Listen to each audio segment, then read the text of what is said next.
Hello and welcome to another episode of the Leaders of Transformation podcast, the number one show for business leaders and entrepreneurs who are looking to uplift others and make a greater impact in the world. I'm your host, Nicole Jansen, and you can join me live every Tuesday as I interview a different guest every week and difference makers, world changers in the area of business, leadership, social transformation, mindset, and so much more. And I'm glad that you're here. So thank you for being here. We'd love to hear your comments. And if you have questions while we're doing this, of course, live, please put them in the chat, and we'll answer those questions as we go. Also, tell us where you're watching from. We'd love to hear that. We have listeners in over 140 countries, and so it is a pleasure to have you here today. So let me just say before I bring on our guest here today, this show is actually brought to you by my coaching and training company. And we were just laughing about that because often I promote others, of course, on this show, as you know, 390 episodes. I'm interviewing and promoting everyone else. And a lot of times people will ask me and say, well, Nicole, what do you do for a living? What's your business? And as much as I do a lot of podcasting, my business is actually coaching.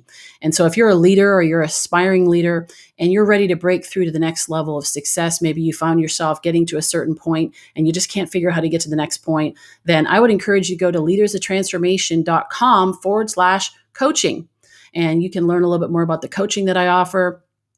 As well, you can book a free consult with me and we can talk about your specific situation and what you're looking to accomplish and how I can help you do that. So that is leadersoftransformation.com/coaching.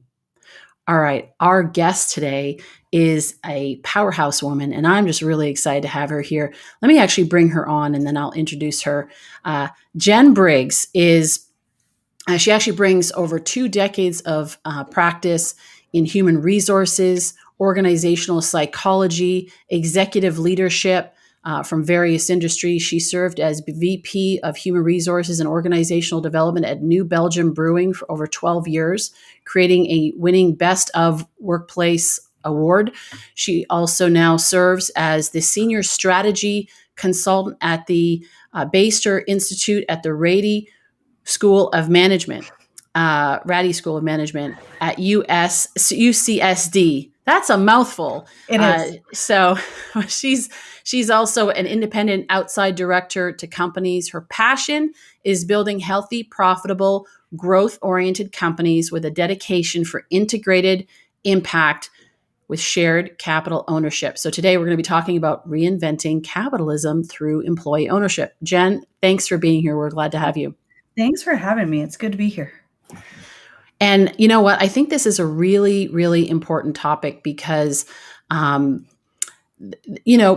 very passionate about entrepreneurship and business and capitalism. But the problem is that a lot of times the way that we're actually doing business is it's not working. And there's something that you said on your website, and you talk about the 80-20 myth and of business management and how that's an outdated concept. So maybe we can just dive in there, start there, and that'll also give you an opportunity to give us a little bit more of a sense of what you're actually doing and how you're doing it. Yeah, so that piece is, we've heard this over and over that 20% of the people in an organization produce 80% of, productivity or value, whatever rule you want to apply to it. And just on its face, that seems crazy, right? Like, why would you want to run a business where 20% of the people were creating 80% of the value? Just, it's inefficient, it's ineffective, any of that. So when we build these companies, we can build them so that, I don't know that we'll ever get to 100%, but the majority of people are, to use kind of a cliche, rowing in the same direction, building value. But the issue in that is, if people aren't sharing in the value they help create, what's the point? And I think that's the bigger issue here is, as we create a more inclusive form of capitalism, how can everybody in some way be sharing in the value that they help create? How can we design companies to do these things? And, even if you're an entrepreneur, you've had good success and you're ready to transition your business, it's a really viable thing to look at. Should I transition my business to my employees? Should I sell it to my employees? And is this a better route to creating a better future, more durability and more longevity to my business? And, that in large part is what we do, is when we go through these changes, there's a lot of generational transition of wealth.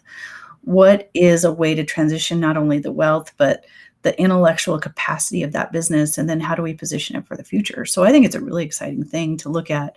Let's try to achieve like 90% of the people creating 100%. Let's shoot for 95. Let's search for more and not just kind of concede to this 80-20 rule. Yeah, you're touching on a subject which is near and dear to my heart, which is helping people to play to their strengths.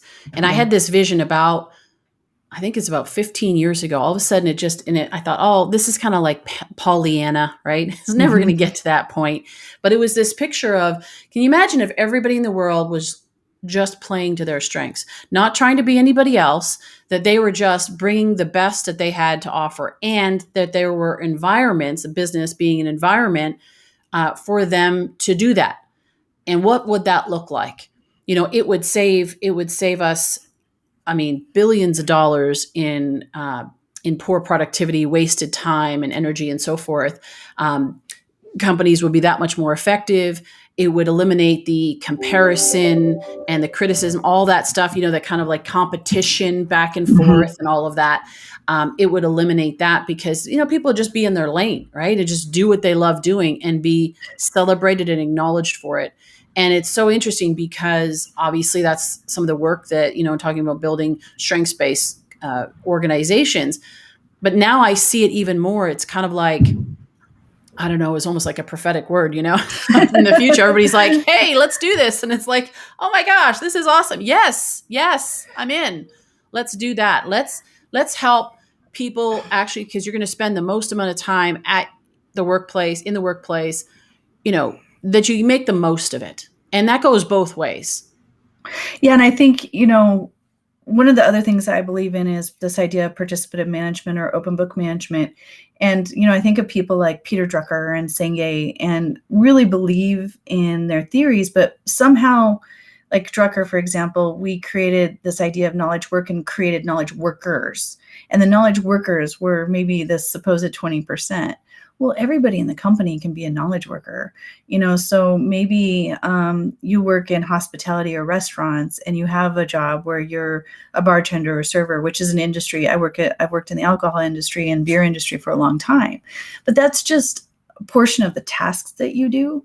Then you can also be a contributor to the business and thinking about like, what's next for us? You can be thinking about how do we work as a team? You can think daily and grow towards that place of autonomy where you're making decisions every day that are in the best interest of yourself, your team, and your business. And it's really easy to say that, but a lot of businesses don't really foster that knowledge so that people can make the decisions. And it's a really exciting way to see human development inside a business, to your point. Like, we get people in jobs, then we can start, letting them dip their toes into other aspects, test their strengths, build their knowledge, build financial literacy, build economic literacy.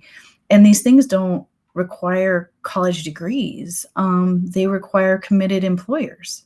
That's it, And so, I think in the idea of reinventing work, we talk about this a lot. And I think the more we can help employees reinvent their own work, I think that's where it's going to happen. I think everything's been tested or tried, but we haven't had the perseverance to really work together and do this thing because it's not a program. It's how a company's wired. And that's one of the things I love about employee-owned companies, whether it's a co-op or ESOP. They tend to just have a little bit of a different wiring. But even companies that don't fit one of those models, they can have gain sharing programs that do this for them because it's not a fit for everybody. But you can look at reward systems that don't reward that 20%, that we actually start thinking about rewarding 100%, because executive compensation has kind of, I think we know it's gone awry. And I'm not saying executives don't deserve to get paid. I mean, it's really hard work, but I think we need to look at how are we doing that? Who are we excluding? And when we exclude them, what's the consequences of that?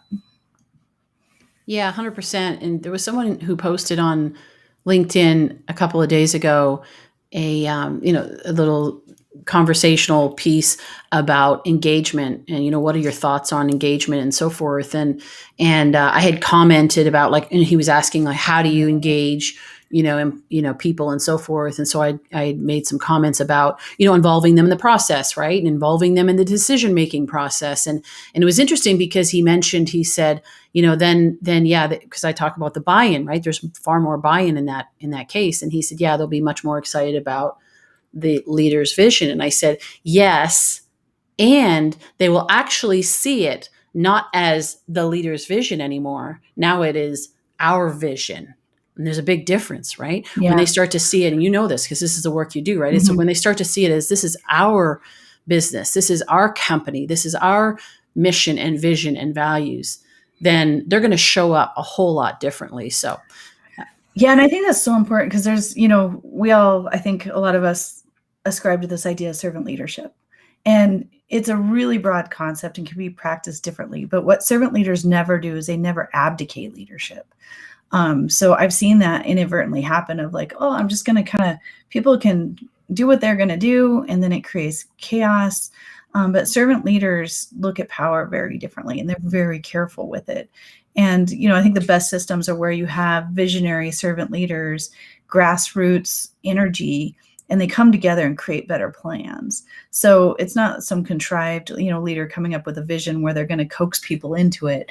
It's actually the meeting of where these things can integrate and come together. And that's where all the energy happens. That's where productivity happens. That's where value happens. And it's just, if you've worked in that kind of environment, like a lot of us have, it's more fun, to be a leader in this kind of, cascading goals. I actually love cascading goals, but done wrong, they're mundane, and it feels like you're just having things cascaded at you. When you work in a place of, the activation of that same construct basically, but how the energy flows and how the commitment organizes, how leadership see their role is just very different. And it's so important, but it's more challenging, it's more fun. And that term engagement, oh my gosh, I think if there's a word we need to stop using, I get it. Like, I've used it in culture. I use that all the time. But it's so misconstrued right now. It's overused, I guess, and misused. well, I think it's funny because when we say engagement, we're going to engage people. It's almost like you're coercing them, right? Yeah. It's like, how do I get them to do what I want them to do? And that's actually not what this is about. And so it's how do you, I think great leaders inspire others. And like you said, they don't abdicate, but they do delegate. They know how to delegate well. And I know a lot of leaders who don't know how to delegate, and so then they end up trying to do it all themselves, and that doesn't work. And then it actually doesn't create space. And then they're frustrated because they don't have the team that they need around them because they can't keep them, right? And they won't attract them. There is no space. There's no context. The context is so small. Yeah. So there's a whole rabbit hole we can go down in that way. But I do want to talk about your expertise, and you are very passionate about employee ownership. You alluded to it already a little bit. So first of all, how did you get into this space? And tell us a little bit more about some of the specific work that you do. Yeah, so I came, I kind of cut my corporate teeth in a bigger company. And then I got exhausted from it. It was a very kind of Jack Welchian environment, this cut the bottom, the force ranking, all that kind of stuff. And I just, we could go on and on about that, but I was exhausted from it and decided it wasn't for me. And even my kids were giving me signals like I wasn't being my best as a parent in that kind of environment, because it does affect us as a whole person. So I left and decided HR was like the evil empire of the corporations. And then this little tiny brewery in Colorado contacted me and said, hey, you want to come work here? And I was like, no, I don't want to do this anymore because HR is bad. We do all these things. It's just enforcement. We're the police officers of a company, and that's not really what I want to do. I want to be involved in community building and organizing and creating value in the economy.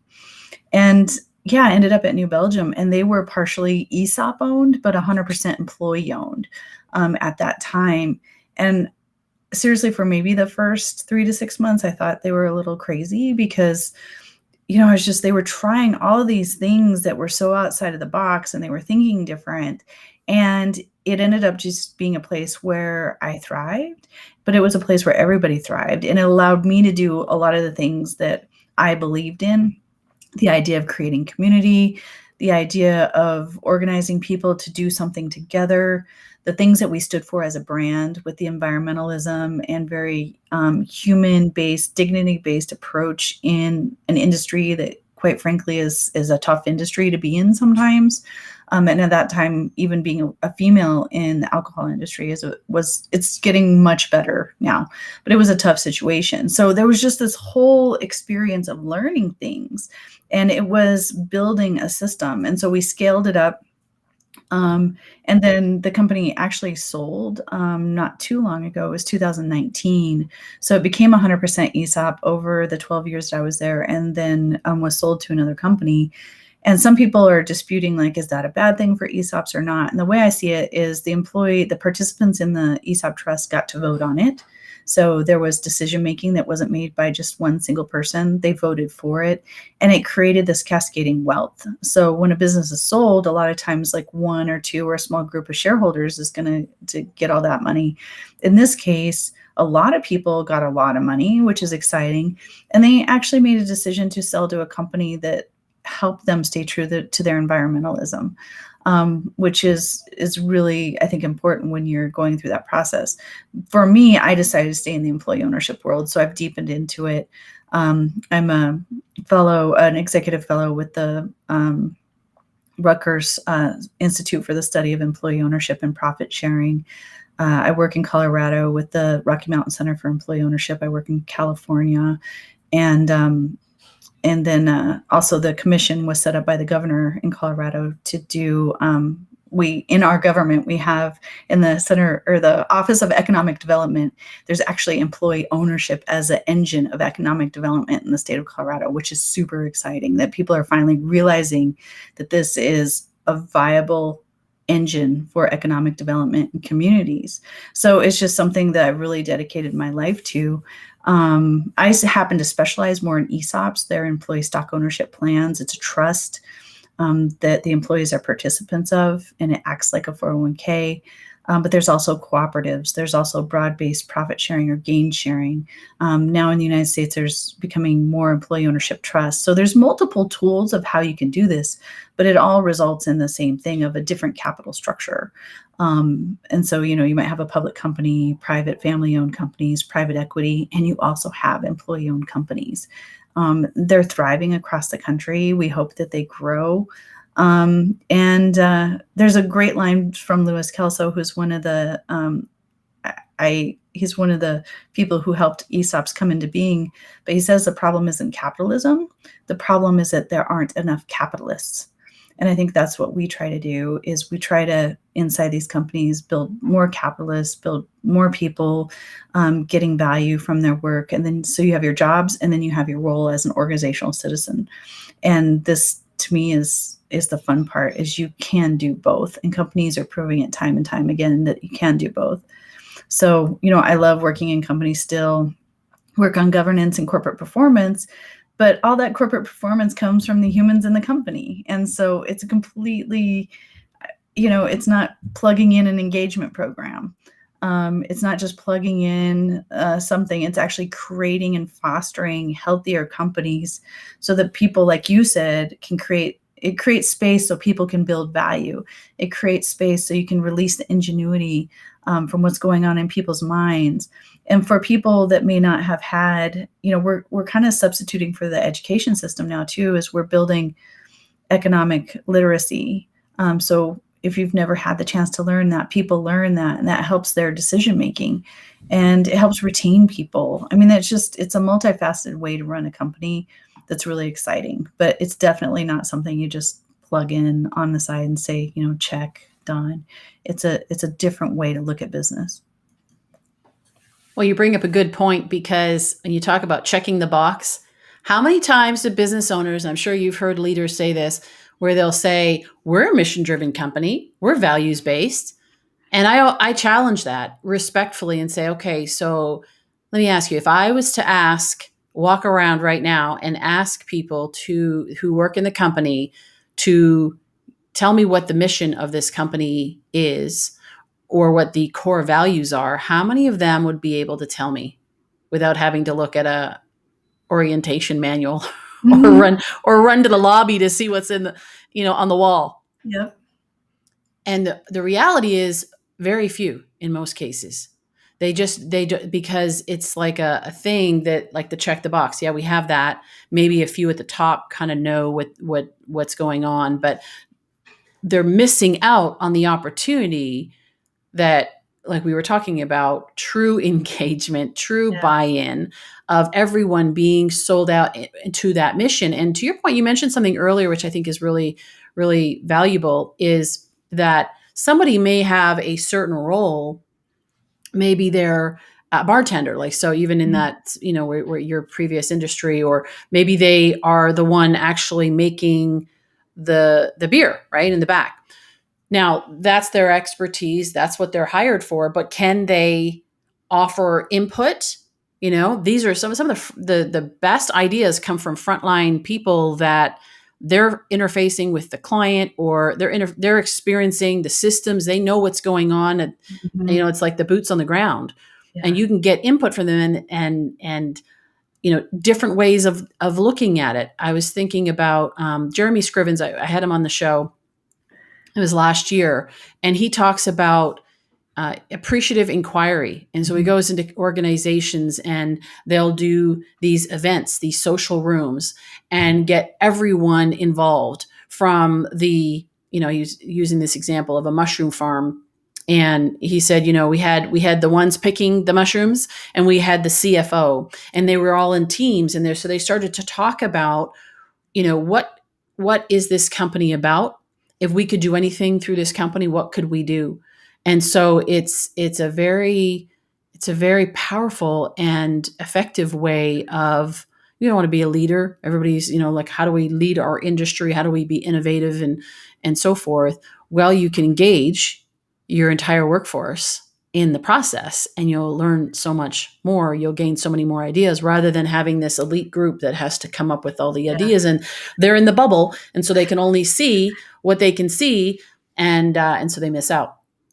Well, and I think, the work that you do, and that appreciative inquiry example is such a good one, because I think I'm going to call them well-managed companies, but these companies, the leaders, I imagine them like they have a tool belt, and they just have a lot of tools. So they're better at, like, this is going on, this is a tool that I'm going to use. And so they're just more multifaceted from that perspective. And they help other people be more multifaceted and have collective self-worth throughout the company, because it's that Maslow's hammer quote. If all you have is a hammer, everything will look like a nail. And so I think these firms kind of embody the opposite of that, of, like, we know appreciative inquiry, we know these things. A lot of these leaders have coaches that are helping them constantly build this tool belt that they have, and they're constantly looking at, how do I build the organization through supporting the humans that are in the organization? How do I support the people and build them up? And so then they have bigger tool belts. And this just helps, like, we talk about change management all the time, and it's a very appropriate topic given the timing that we're doing this. But I think these companies, the ones that I get to work with, change faster because they have the tools to change, and they were working on these tools before any crisis happened. And so, then leaders don't have any concern about making space, or, that you said delegating leadership, but, creating leaders throughout the company, and they have the self-worth to feel comfortable to lean out. I used to work with a board member who would say, other people can't lean in unless you lean out sometimes. And so it's this understanding of, when do you lean in? When do you lean out? How do you become situationally aware so you're getting people the support they need in that moment? And that's just, appreciative inquiry is one fantastic tool. And so I think the more that you can learn about this and create your, I don't know if you call it acumen, but managerial leadership acumen with lots of tools and know how to use them, you'll be better for it. But not just leaving it with yourself, extending that to every person that works in the company. They should have a strong tool set too. Yeah. Well, and I think a lot of leaders, there's a fear around Mm-hmm. change. There's a fear around doing something that maybe isn't the norm. Yeah, we want to innovate in our products and so forth, but in terms of business management, we're going to go with the traditional, what's worked for all these years. And the reality is that that's not working anymore. And in order to stay as a leader in your industry, you need to be the one leading the way in terms of change. And so but when it comes to employee ownership and profit sharing, I can hear people going, yeah, but we can't afford to do that. We can't afford to give away any more of our profit, or we can't afford to make those kinds of changes right now. And the reality is that what we're talking about here actually makes businesses, let's be straight up, talk about bottom line. This makes your business more profitable, more lucrative, because everyone prospers. You mentioned about more. I love that. It's not that capitalism is bad. It's that we need more capitalists. We need more people actually sharing in the pot, rather than a few that are holding it all to themselves. Yeah. And so talk about some of the different options. So, because there's some people that are very familiar with it. Some people might be tuning in and they have no idea this concept of employee ownership, other than bringing a partner on their small entrepreneurial venture. But what is it like? You mentioned ESOPs, you mentioned profit sharing, some different things. So maybe, I don't know how many there are, but give us the different options. Well, so ESOPs are an employee stock ownership plan. What happens is a business owner sells their company and all their shares to a trust. And the shares are held in the trust, and the employees are participants in that trust. So as the value grows in the trust, their accounts grow. So it's this value inures to them, but it's an actual sale. So they sell to the trust. There's an exchange at a fair value. So it's not that different than selling a company in any other context. So the trust buys the shares from the owner. So this is not a giving it away situation. It's a buying from it. And sometimes the trust may take a loan, and there's various ways of financing, but it's a genuine different kind of capital structure.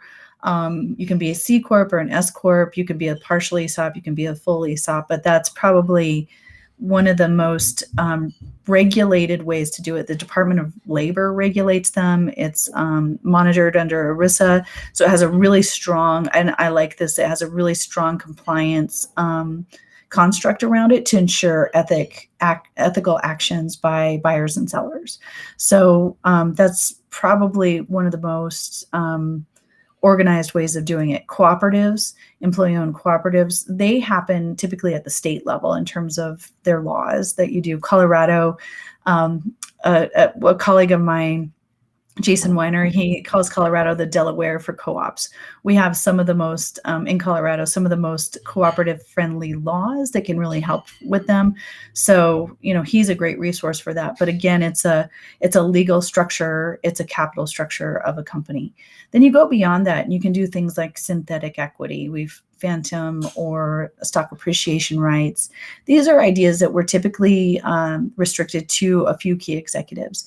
There are companies that are doing this broadly.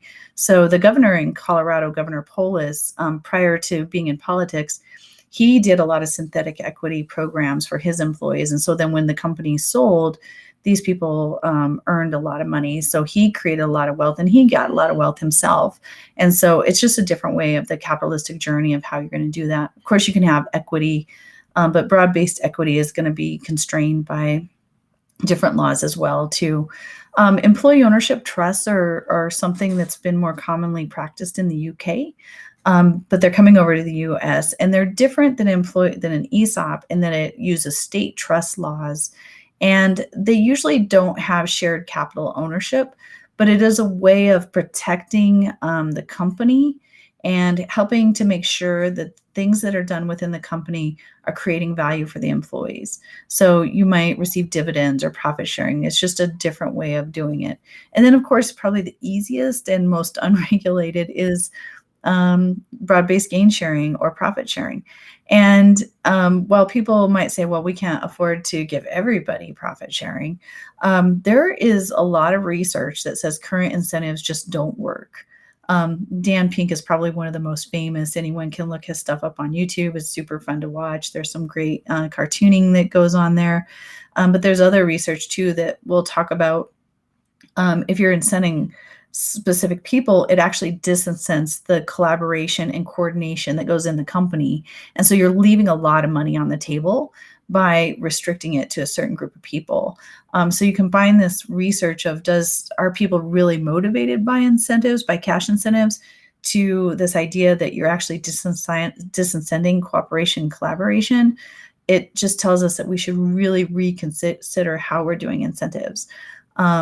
Who they're going to really paying off for the whole company. So for example, you might be giving a salesperson incentives, which is typical. It's a good thing to do. So I'm not saying against that, but we might consider how much and what could we do if some of the rest of that was incented to the rest of the company, or just setting your incentive target levels at an appropriate rate. Like if you achieve X, why? So for example, for a period of time, we had a profit sharing or a gain sharing program at New Belgium for a long time. And in our early years, we were psyched to get to 1 million barrels of beer.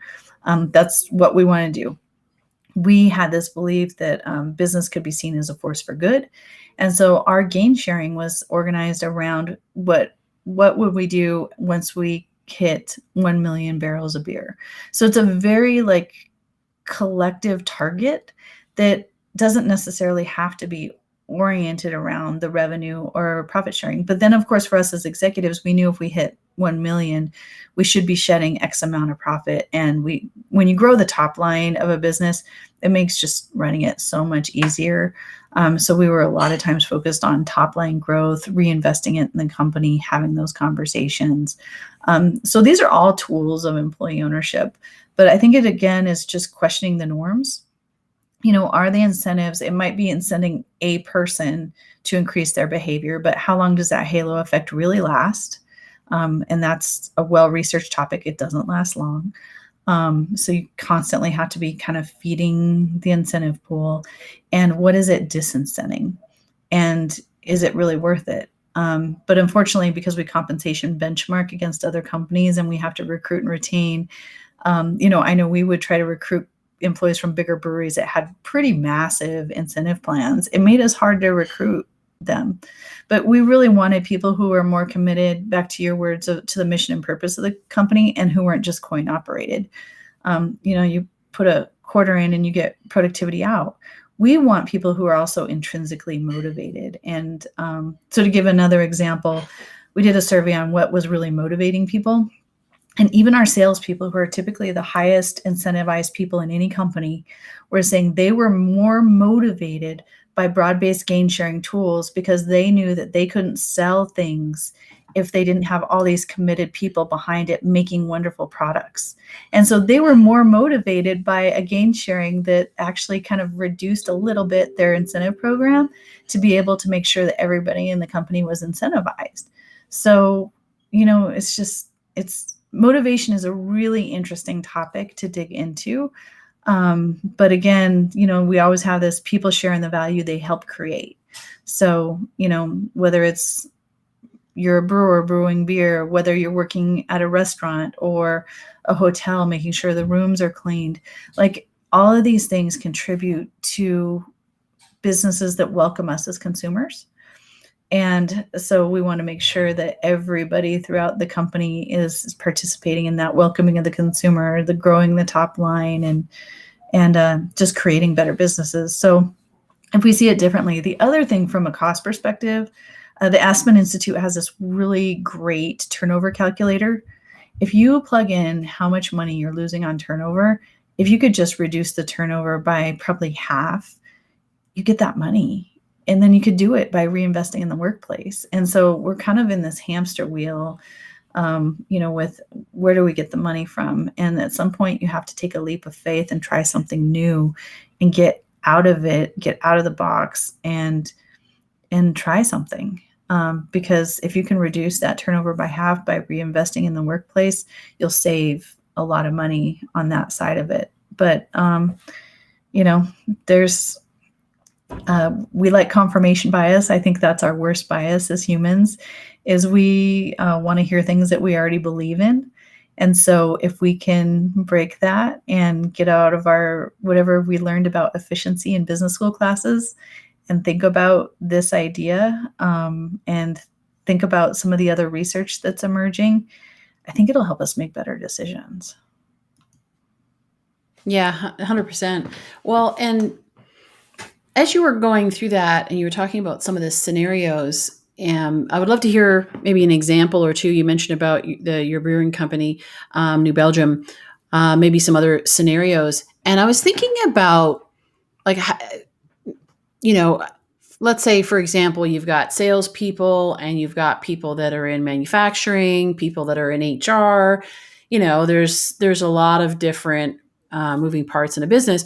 And so, would the profit sharing be just like as a blanket, or are there, I would imagine that there are ways to compensate based on performance or on, like you talked about, incentives, right? But changing those incentives to actually be incentives, like real incentives, and lasting reoccurring incentives. Well, and I think the way I look at it is we look at the employee experience as a whole bucket. And so a friend of mine who works in the compensation world, he calls company culture, he calls it company personality. So if the personality of the company, we want to invest in that and make sure that we have programs that make sure that the workplace is a good place to work. So making sure that we have diversity, making sure that we don't build cultures of fear. So that is an investment that we need to consider where our dollars are going. And so if we look at this less programmatically and more as a whole, it helps us make better decisions onto where that money should be invested.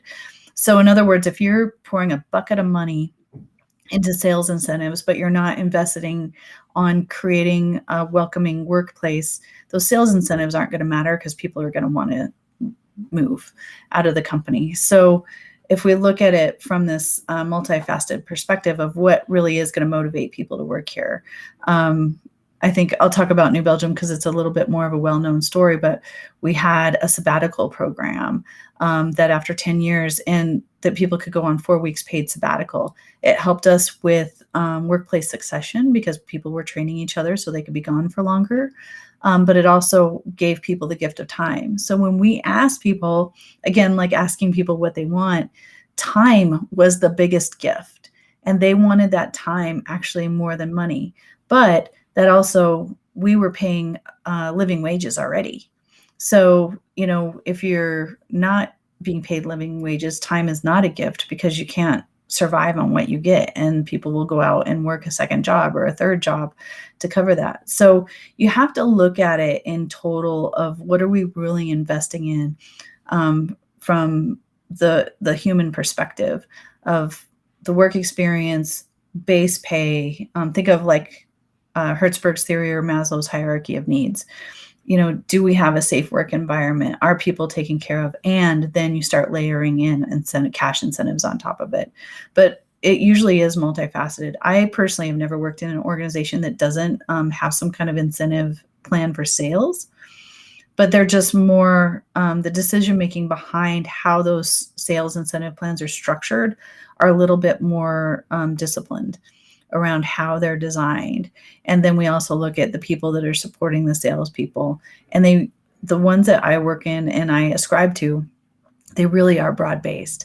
So everybody gets them across the company. It's usually pro rata based on your base compensation. So, if you make 80,000 is 10% of that. If you make 50,000 is 10% of that. But you could do, there's other companies that do flat across the organization. And if we hit X, you're going to get Y, and everybody in the company gets it.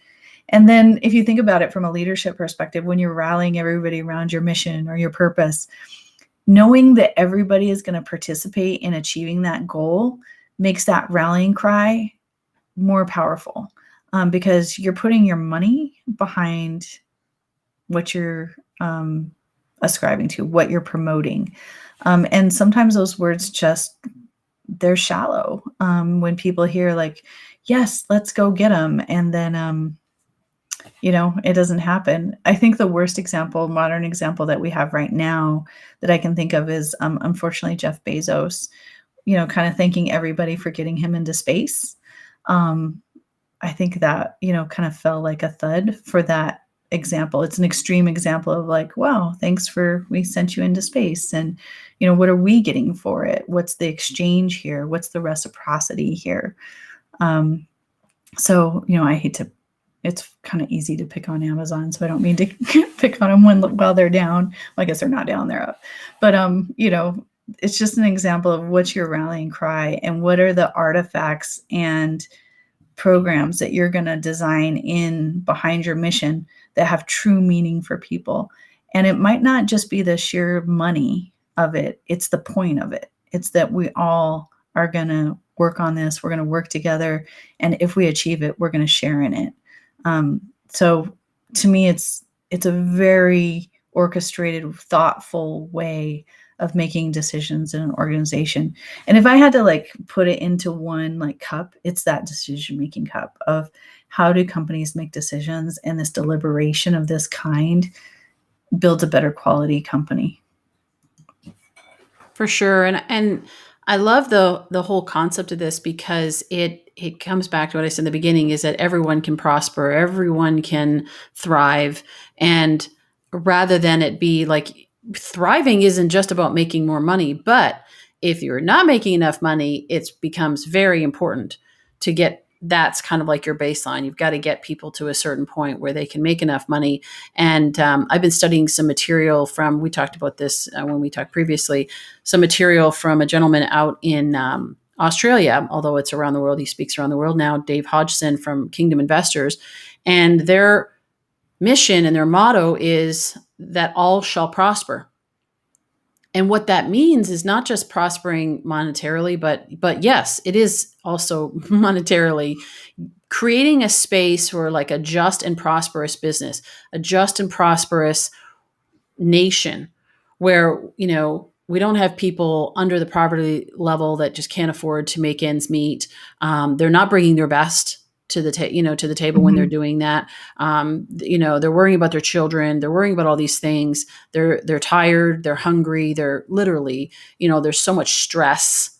And I've been under a lot of stress. I'm sure in points in your life you have too. When you're under all of this stress, you're just not your best. Bottom line. And so there's certain things that need to be in place. And then there's also what you're talking about, are these structures in place to say, hey, you know what? We're all making this happen. There may be some leaders or a leader at the top that has the initial vision and has created the concept that is now being fulfilled. But we're all it's like a in the body, you think about like, which is more important, the hand or the foot? The eye or whatever, like which one is more important, or the belly button? Well, actually both are important, right? Yeah. And so you can't really say one is not important or I have no need of you, right? So it's like you need all of these people. And so if that's the case and we all work together with the understanding that not everybody needs to be a hand, not everybody needs to have the eyesight, right? Not everybody needs to, we all have different functions, and we all need, we need all of them to be successful. And so we can create environments. I think that, and it does start with business, because we spend so much of our time in the marketplace. And that's why I invest in the marketplace. I've asked, people have asked me like, well, years ago, why don't you get into, ministry or some other area or missions and nonprofit and so forth? And all of that's good. I I think of the marketplace, everybody's in the marketplace. Everybody's affected by the marketplace. Whether it is us going to the store, we're affected, we purchase from Mhm. businesses, we work in businesses. Even if somebody is unemployed, even if they're homeless in the side of the, sitting on the street, uh, they're impacted by it, because if the rest of us don't make enough money, we don't have anything to share with them. Like Yeah. it It's a system. literally, it's a Yeah. system, right? And so we've got to create these systems where that actually allows for everyone to thrive emotionally, mentally, spiritually, physically, and financially, relationally as well. So yeah, I love what you're doing, Jennifer. So thank you for sharing today. I mean, there's so much here. I know that that's why companies hire you. It's not something that you can say, okay, do this and run with Mhm. that. Let me know how it goes. I know there's some real work that needs to be done in order to make this happen. So I'm going to encourage our listeners to go to your website, alifeinmosaic.com. And there's lots of great information there. It tells you more about what Jen is doing.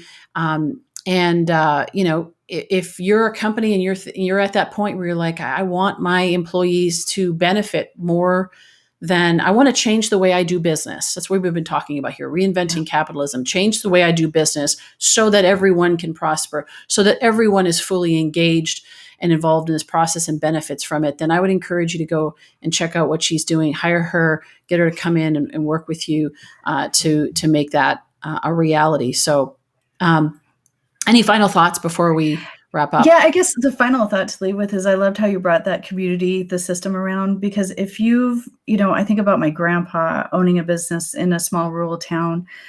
If we want to help keep the money local, help keep the energy local, help keep the soulfulness local, if you've grown a business and you're at that point where like, wow, I want to sell it, and maybe your kids or whomever family isn't interested or it's not feasible, you can sell it to your employees. You don't have to sell it. You don't have to, become aggregated with a bigger company. You don't have to just dissolve your company too. Co-ops and ESOPs are a viable option to sell your company to the people who work within them. So I think on the cooperative side, I have connections to help, and Beyster Institute helps with ESOP feasibility studies. You do have to be a little bit bigger of a company to do it, but there's options. So if you're at that point in your life, but it keeps it close to the community. It keeps it local.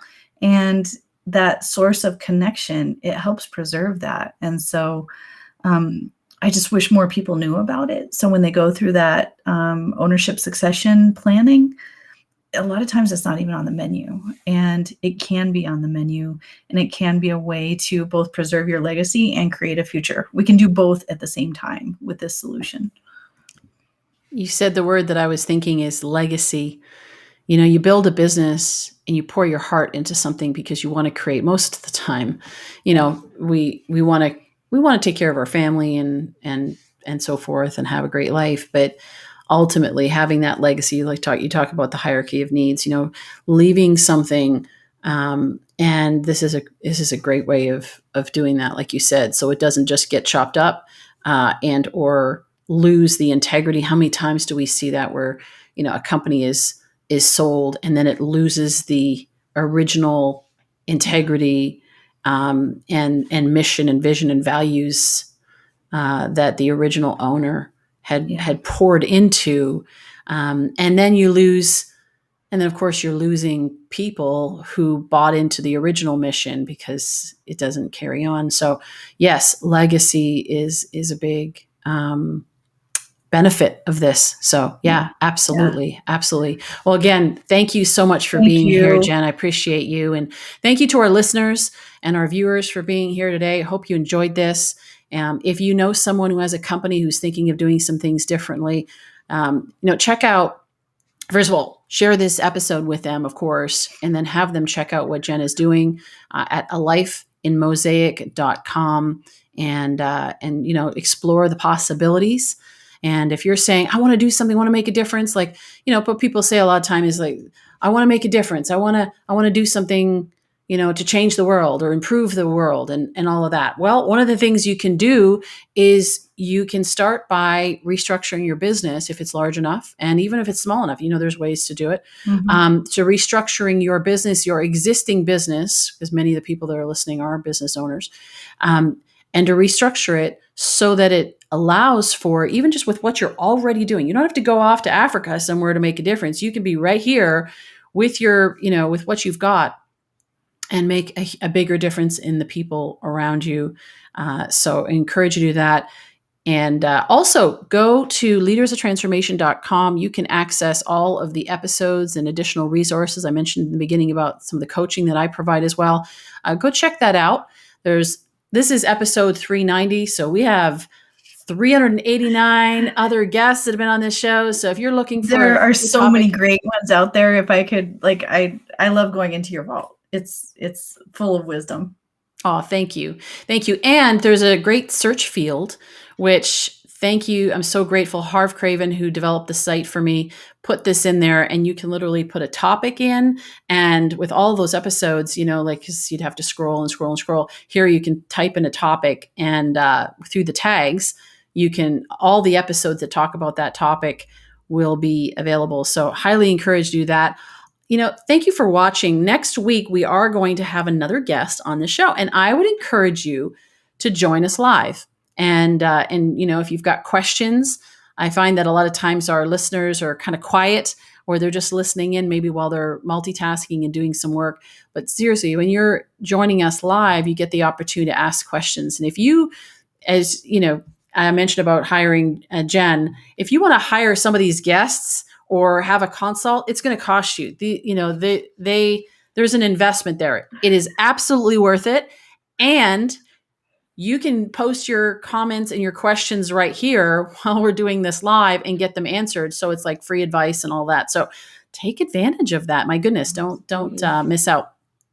All right. So again, thank you for being here, Jen. Thank you to our listeners and viewers for being here. And we look forward to seeing you next week on the next episode of Leaders of Transformation. Until then, have a great day, and take action. Take action on what you've learned today. Do something with it, and help make a better world for everyone.